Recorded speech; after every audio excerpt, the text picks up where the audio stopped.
We were among the very first to establish a domestic violence shelter. Paula Stitchen was here when the Bolton Refuge House opened its doors in the late 1970s. She remembers the days when places like this didn't exist. There was no information out for women in terms of just a whole lot of services that were available in Eau Claire, and we wanted to consolidate that. Over the decades, they've expanded their services, now helping thousands of residents throughout Buffalo, Eau Claire, and Jackson counties. At the heart of it all, a 24 hours a day, 365 days a year emergency shelter, the only one of its kind in the area.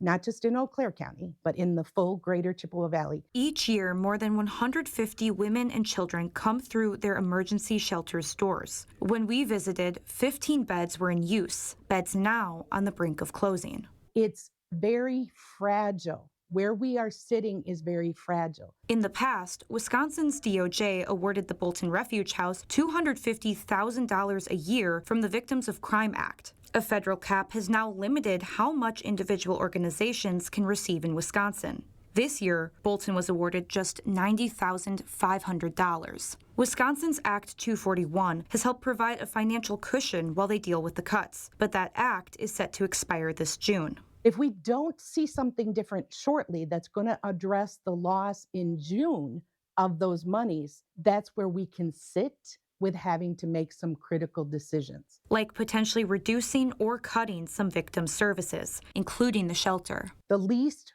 funded program is the emergency shelter. And when I say the least funded, it doesn't get federal or state grants. That is because of the fact it's a non-mandated service. In 2023, 85 people died in Wisconsin from domestic violence-related incidents, a number Stein says will go up as funding for shelters like theirs goes down. The reality is that if we don't exist, we will lose our most viable resources in the community, which is humans' lives. Now the Bolton Refuge House is asking the community to help through either financial donations or calls to lawmakers. We're going to have a call back to the community saying, hey, we were here for you in 1976. You guys got to be here for us in 2025 going forward. Bolton Refuge House isn't the only one faced with a tight budget. Most other organizations that receive VOCA dollars also saw their funding cut, like New Horizons in La Crosse. In western Wisconsin, domestic violence shelters are few and far between. Stein says other shelters facing cuts makes matters even worse.